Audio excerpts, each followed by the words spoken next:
Welcome to the deep end. I'm glad you found your way back to the frequency. We're moving past the surface today, diving into a space where the usual rules of identity and authority start to blur. We're looking at a world we all think we know, the undersea kingdom of Atlantica, but we're seeing it through a different lens. Today, we're not just talking about a movie. We're talking about how power organizes our bodies, and how a certain sea, which might be the only one telling us the truth about the contracts we sign every day. Let's descend together into the creative nothing and see what happens when the law starts to liquefy. The Little Mermaid, 1989. Your voice is a commodity, and Ursula is the only merchant honest enough to buy it. The sea which does not oppose the kingdom, she exposes its constitutive lack. The cavern as creative nothing.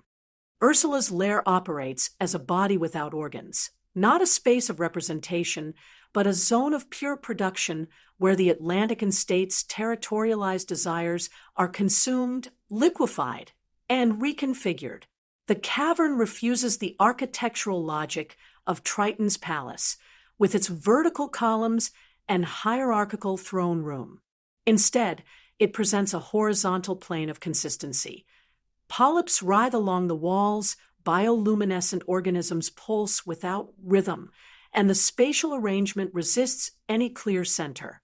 This is the geography of the creative nothing, a void that precedes all fixed identities, all sacred laws, all claims to transcendent authority.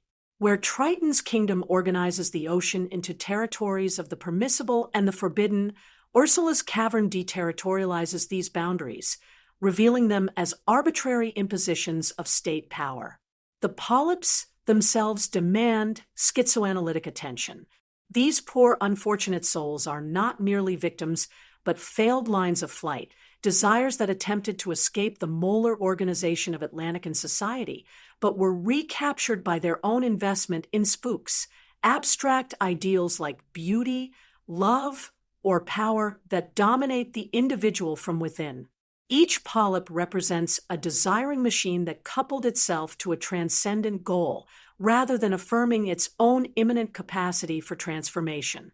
They sought to become something other than what they were, to fill a lack they believed was constitutive of their being. Ursula's contract does not create this lack. It merely makes visible the structure of desire already operative in Atlantican subjectivity. The polyps are the waste product of a society that teaches its subjects to experience themselves as incomplete, as requiring external validation or transformation to achieve wholeness.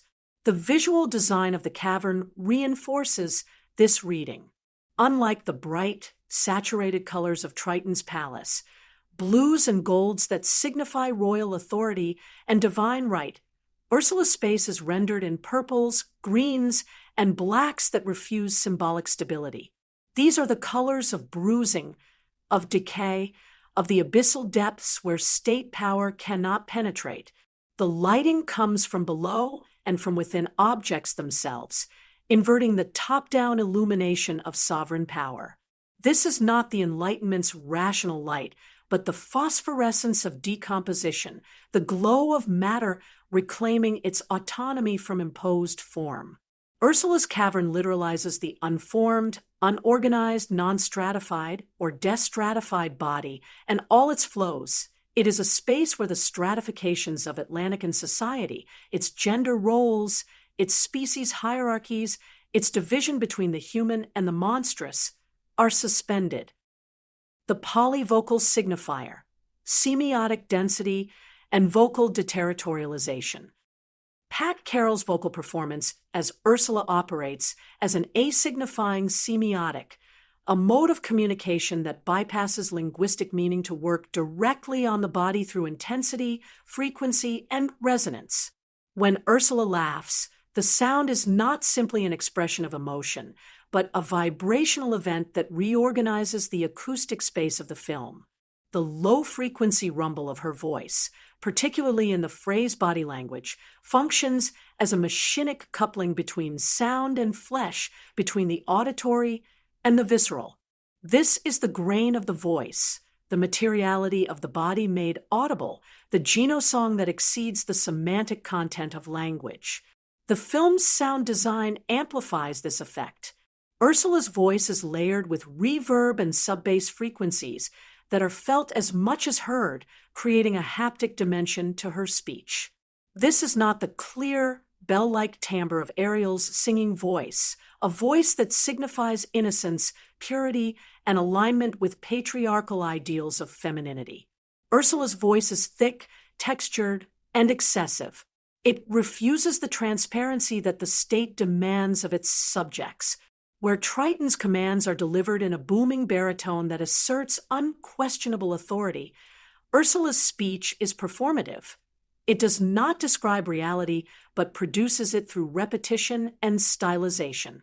Her drag-inspired mannerisms, the exaggerated gestures, the theatrical pauses, the camp inflection, constitute a becoming woman that exposes gender itself as a desiring machine, a set of flows and intensities rather than a natural essence. This vocal deterritorialization reaches its apex in the song Poor Unfortunate Souls. The lyrics operate on multiple registers simultaneously. They are a sales pitch, a confession, a threat, and a seduction. But beneath the semantic content, the song's musical structure enacts a schizoanalytic process. The melody moves through unexpected harmonic progressions, refusing to resolve into the major key triumphalism of Disney's heroic themes. The rhythm is syncopated, off balance, creating a sense of instability that mirrors the ontological vertigo Ursula induces in her clients. When she sings "It's she who holds her tongue, who gets her man," the line is delivered with a knowing irony that exposes the patriarchal bargain at the heart of Atlantican society. Women must silence themselves to be loved. But Ursula does not present this as a tragedy. She presents it as a transaction, stripping away the romantic mystification to reveal the economic logic beneath. The moment when Ursula extracts Ariel's voice is the film's most explicit representation of desiring production. The voice is not simply taken, but transformed. It becomes a glowing, golden orb that Ursula wears around her neck, a commodity fetish. The voice as object reveals what was always true but obscured by ideology, that Ariel's subjectivity is not her own, but a product that circulates within networks of exchange. Triton wants to control it, Eric wants to be seduced by it, and Ursula wants to possess it. The voice is a desiring machine that different assemblages attempt to capture and re-territorialize for their own purposes. By making this process visible, Ursula performs a critical function. She demystifies the operations of power that the state prefers to keep invisible. Triton's phallic law and the production of pauper subjects. King Triton's trident is the master signifier of Atlantican sovereignty, the phallus in its most literal form, a weapon that channels divine authority into destructive force. The trident does not merely represent power. It produces subjects through the threat of annihilation. When Triton destroys Ariel's grotto, he is not simply punishing disobedience, but enacting the foundational violence of the state, the assertion that all objects, all desires, all lines of flight exist only at the sovereign's pleasure. This is the state of exception, the moment when the law reveals its basis in pure force, when the distinction between inside and outside the legal order collapses. Ariel's position within this structure is that of the pauper subject, an individual who experiences herself as fundamentally lacking, as requiring the state's recognition to achieve full personhood. Her desire to become human is not a natural longing, but a symptom of her interpellation into a system that teaches her to experience her own body as inadequate. The film's opening sequence establishes this dynamic. Ariel is late to the concert where she is supposed to perform, and Triton's anger is framed as justified disappointment. The message is clear. Ariel's value is determined by her ability to fulfill the role assigned to her by patriarchal authority. Her collection of human artifacts is not simply curiosity, but a desperate attempt to construct an identity outside the one Triton has prescribed. The spatial organization of Atlantica reinforces this molar structure. The kingdom is vertically stratified. Triton's throne room occupies the highest point, the marketplace and residential areas are in the middle, and the forbidden zones, the surface, the shipwrecks, Ursula's territory, are marked as dangerous depths or transgressive heights.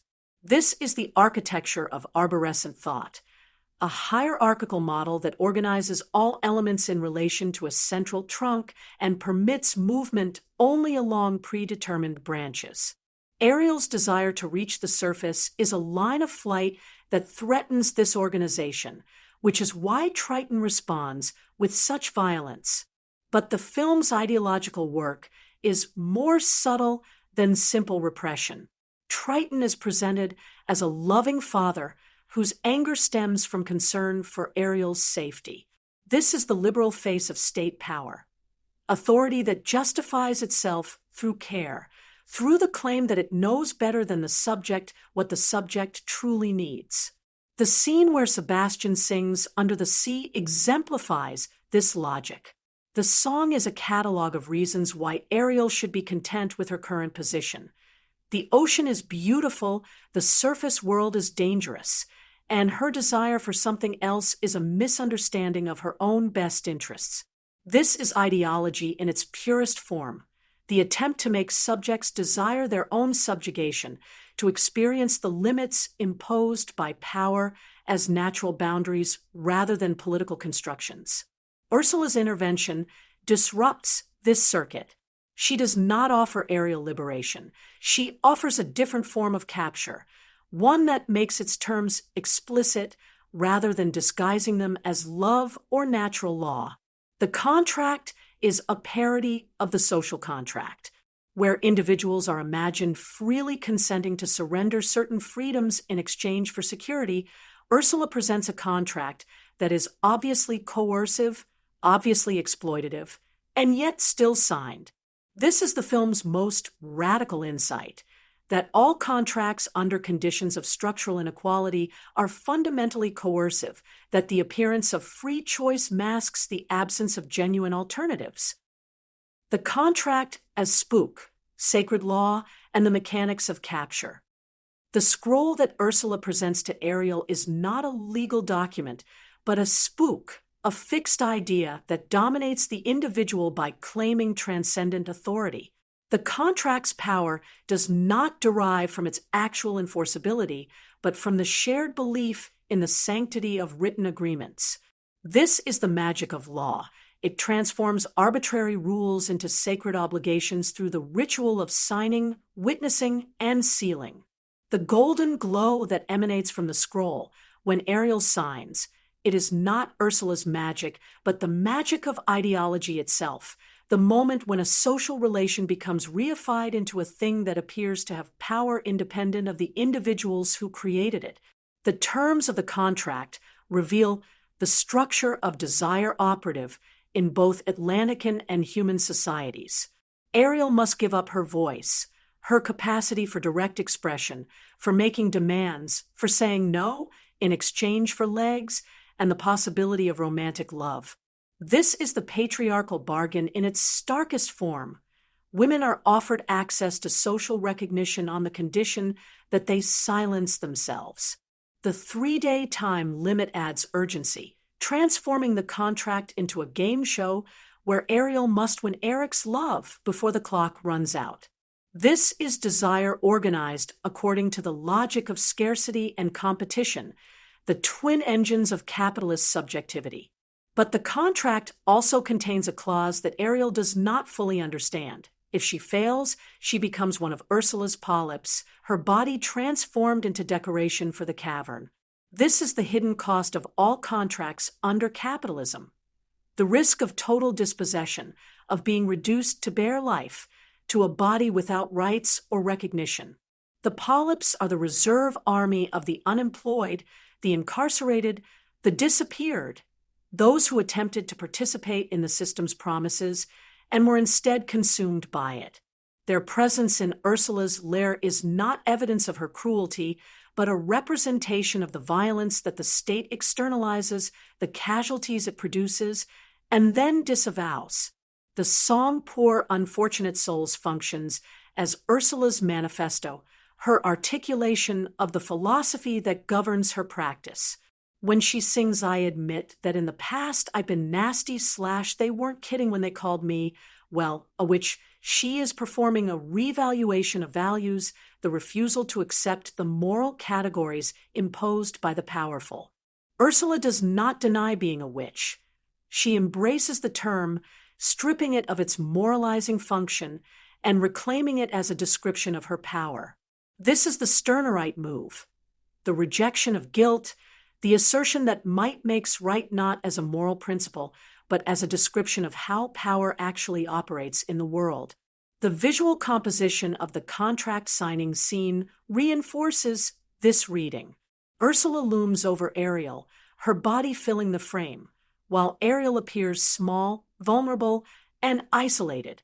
But this is not simply a representation of predator and prey. The camera angles and lighting create a sense of theatrical spectacle, positioning the viewer as an audience to a performance rather than a witness to a crime. Ursula is not hiding her intentions. She is making them explicit, daring Ariel to sign anyway. This is the obscene underside of ideology, the moment when power reveals itself and discovers that revelation changes nothing, that subjects will consent to their own exploitation even when they understand its terms. The phallic prow and the victory of my. The film's climax stages a confrontation between two modes of power, Ursula's expansion into gigantic form and Triton's deployment of the shipwreck's prow as a weapon.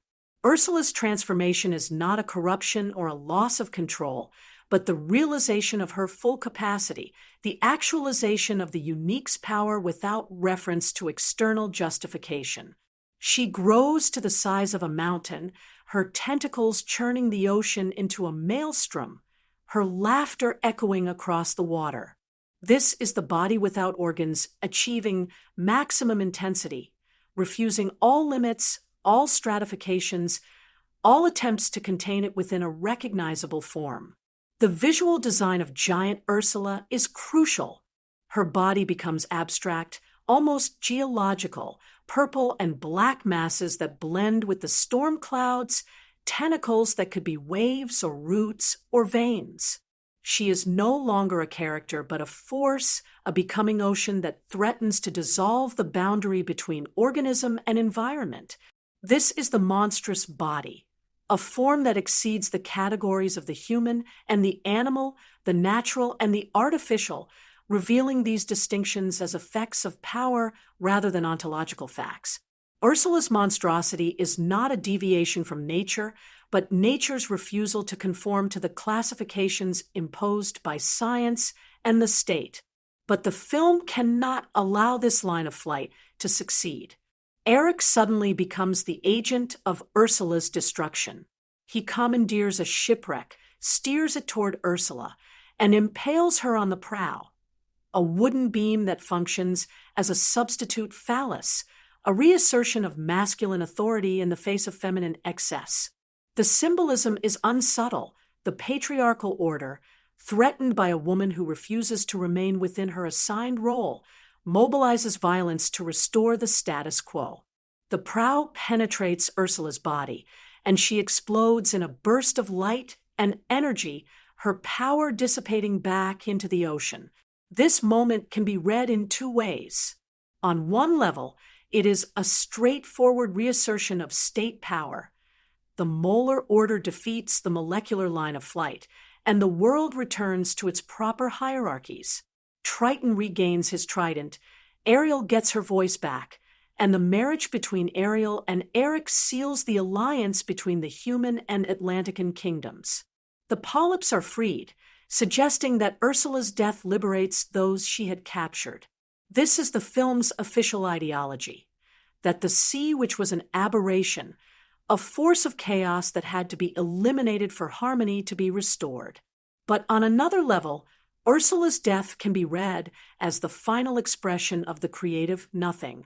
She does not beg for mercy, does not repent, does not attempt to negotiate. She laughs as she dies, her body dissolving into pure energy. The unique does not fear death because the unique has no investment in permanence, no attachment to a fixed identity that must be preserved. Ursula's explosion is not a defeat but a consummation, a return to the undifferentiated flux from which all forms emerge and to which all forms return. She becomes the ocean itself, no longer a discrete entity, but a field of potential. The film's final scenes work to contain this reading. Triton uses his magic to transform Ariel into a human, granting her the wish that Ursula had promised to fulfill. But this transformation is presented as a gift from a loving father rather than a transaction with a merchant. The ideological work here is to naturalize patriarchal authority by contrasting it with Ursula's explicit commodification of desire. Triton's magic is good because it is given freely, because it is motivated by love rather than self-interest. But this distinction obscures the fact that both Triton and Ursula are operating within the same economy of desire. Both are offering Ariel access to a form of subjectivity she believes she lacks. Both are positioning themselves as the gatekeepers of her transformation. The desiring unique and the limits of representation. Ursula's function in The Little Mermaid exceeds the role of villain. She is a figure of pure desire, a desiring machine that refuses to be captured by the molar categories of good and evil, victim and oppressor, nature and culture. Her cavern is a laboratory of transformation where the fixed identities produced by the Atlantican state are liquefied and reconfigured. Her voice is a weapon of deterritorialization that exposes the arbitrary nature of linguistic meaning and the violence of imposed silence. Her contract is a parody of law that reveals the coercive foundations of all social contracts, and her death is a line of flight that escapes representation, dissolving back into the oceanic flux that precedes and exceeds all attempts at capture.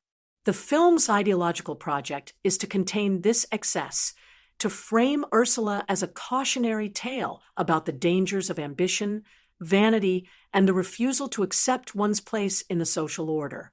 But the intensity of her presence, the pleasure the film takes in her performance, and the visual and sonic richness of her scenes all work against this containment.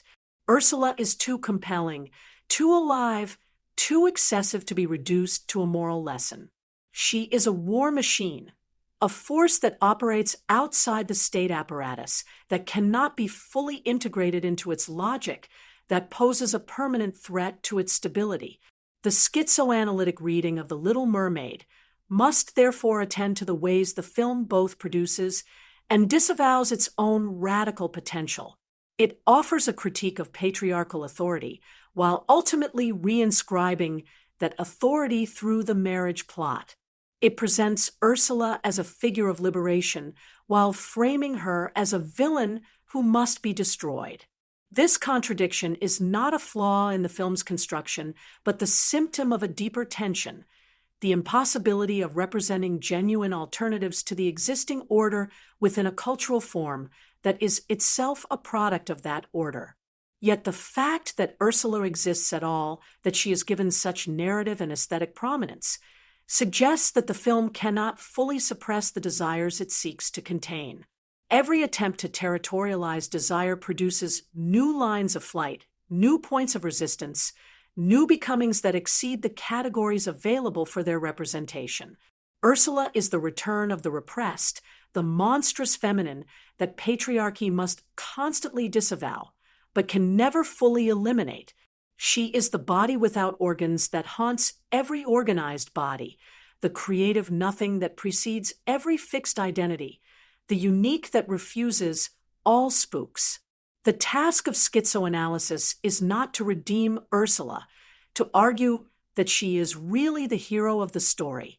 Such a reading would simply invert the film's moral categories without challenging the structure that produces them. Instead, Schizoanalysis asks, what desiring machines does Ursula set in motion? What assemblages does she disrupt? What lines of flight does she make visible? And what can her presence teach us about the operations of power, the production of subjectivity, and the possibilities for resistance within and against the molar state?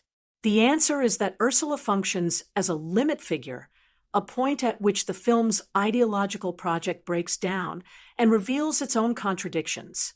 She is the excess that cannot be integrated, the remainder that resists calculation, the singularity that explodes all attempts at universal categorization. In this sense, she is not a character but a concept, the desiring unique, the synthesis of ownness and becoming, the figure who demonstrates that another mode of existence is possible even if it cannot be sustained within the world as currently organized. Conclusion: the sea witch. To read The Little Mermaid schizoanalytically is to refuse the film's official narrative and attend instead to the flows of desire, the operations of power, and the production of subjectivity that structure its world.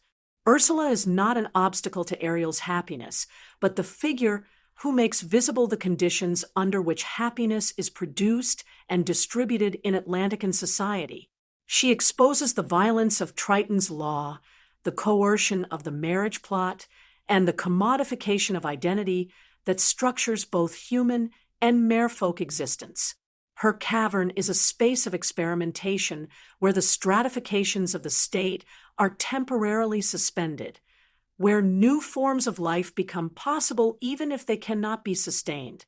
The film's resolution, Ariel's transformation into a human, her marriage to Eric, the restoration of Triton's authority, is an attempt to foreclose these possibilities, to return the world to its proper order. But the intensity of Ursula's presence, the richness of her aesthetic and philosophical articulation, ensures that this foreclosure is never complete. She remains as a trace, a memory, a potential that haunts the film's happy ending. Every time Ariel speaks in her new human voice, we remember the voice that was taken. Every time Triton wields his trident, we remember the violence that founds his authority. Every time the ocean appears on screen, we remember the cavern where other rules applied, where other becomings were possible. This is the political and philosophical significance of Ursula. She demonstrates that the molar state is not inevitable, that its categories are not natural, that its power is not absolute. She is the war machine that the state must constantly combat, the line of flight that must be recaptured, the body without organs that must be organized.